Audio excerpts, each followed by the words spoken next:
A segurança no trabalho aqui no Brasil está passando por uma mudança bem importante, sabe? Em 2025, começaram a valer novas regras para os equipamentos de proteção individual, os famosos EPIs. E isso mexe diretamente com o dia a dia das empresas e, claro, com a segurança de quem trabalha. Vamos entender direitinho o que mudou. O objetivo é um só: elevar e muito os padrões de proteção. E aí fica aquela pergunta no ar, né? Com tanta coisa nova, será que a operação está mesmo em dia? Uma coisa é certa, ignorar essas mudanças não é uma opção. E o custo não é só de multa, não. A gente está falando do risco real de acidentes, que no fim das contas poderão ser totalmente evitados. Bom, para a gente entender bem esse cenário, nosso roteiro aqui é bem direto. Primeiro, vamos ver a base de tudo, as novas regras gerais. Depois, a gente mergulha nas novas certificações que agora são obrigatórias. Na sequência, vamos focar em dois pontos que deram o que falar: os prazos para respiradores e a segurança no trabalho em altura. E para fechar, um checklist prático. Bora lá? Vamos começar pela peça central desse quebra-cabeça. Foi uma única portaria lá de 2025 que deu o pontapé inicial para todas essas mudanças que a gente vai conversar hoje, redesenhando as bases da certificação de EPIs no país. A grande protagonista, então, é a Portaria 122, de janeiro de 2025. Ela não é uma regra que saiu do zero, tá?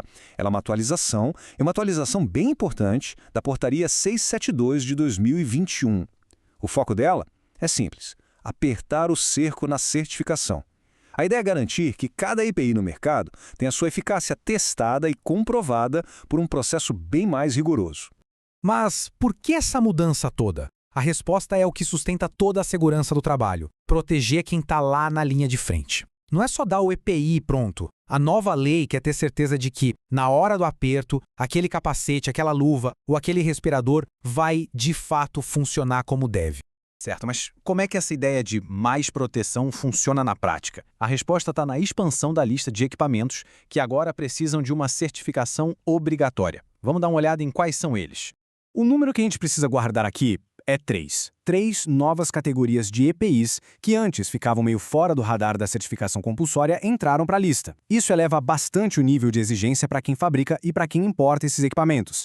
E aqui estão as novidades: luvas de proteção, calçados de segurança de uso geral e, super importante, calçados específicos para proteger contra choques elétricos. Com essa adição, o Brasil agora tem um total de 15 tipos de EPIs com certificação obrigatória. É um sinal bem claro de que o mercado está ficando mais sério e mais regular. Anota aí essa data: 3 de fevereiro de 2026. Esse é o prazo final para fabricantes, importadores e, claro, para as empresas que compram esses EPIs estarem 100% adequados. Pode até parecer que está longe, mas quem é da área de gestão sabe: adaptar processos e homologar fornecedores é algo que leva tempo. Agora vamos mudar o foco para um dos pontos mais técnicos e que gerou bastante discussão: os equipamentos de proteção respiratória. Aqui as mudanças foram mais nos detalhes, envolvendo prazos e algumas exceções importantes. A Portaria 122, na verdade, deu um respiro para o setor. Como a gente vê aqui na linha do tempo, os certificados de aprovação, CAs, que iam vencer foram estendidos para junho de 2025. E a exigência de testes mais pesados foi adiada para dezembro. Aí a gente se pergunta: por que adiar a implementação de regras mais seguras? E a resposta está aqui. O Brasil hoje tem um desafio de infraestrutura. Sendo bem direto, não tem laboratório credenciado suficiente para dar conta do volume de novos testes que as normas exigem. Isso criou um gargalo que poderia até deixar o mercado sem equipamento. E para resolver esse impasse, veio uma segunda norma, a Portaria 830. Ela funciona como uma solução cirúrgica e temporária.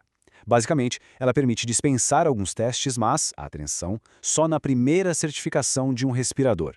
O objetivo era bem claro: evitar uma crise de falta de equipamento no mercado.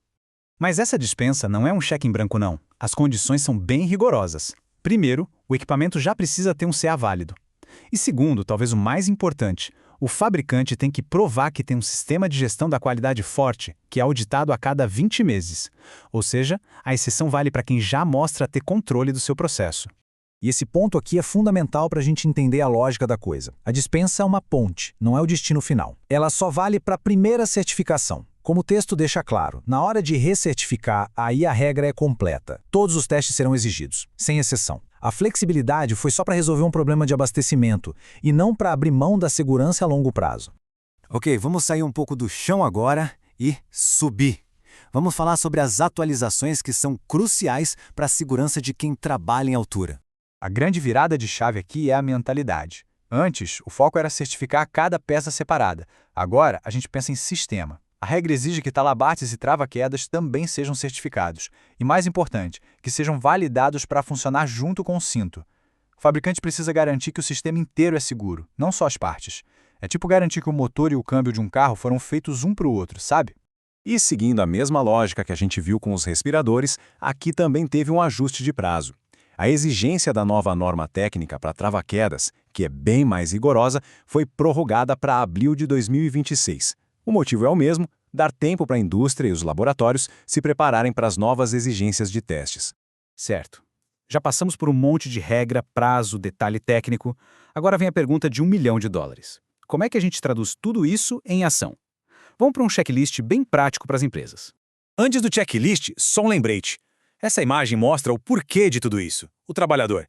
Se adequar a essas regras não é só para fugir de multa, é para garantir a integridade de cada pessoa. É sobre o compromisso de que todo mundo volte para casa em segurança no fim do dia. Então, vamos lá. Primeiro, reavaliar tudo. As luvas e calçados que a empresa usa estão dentro das novas regras? Segundo, conversar com os fornecedores. Eles estão por dentro? Estão se adequando?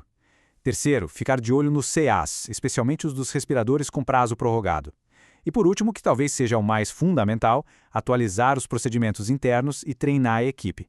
Porque não adianta ter o melhor EPI se as pessoas não sabem escolher e usar do jeito certo, né? E a gente termina com essa reflexão. As regras ficaram mais rígidas, e isso é um avanço enorme para a segurança de todo mundo. Mas a gente sabe que, quando a regra aperta, a fiscalização costuma vir junto, mais intensa. Então a questão final não é só se a gestão de SST está em conformidade hoje, mas se ela está preparada para manter essa conformidade sob um novo nível de fiscalização. A preparação, com certeza, começa agora.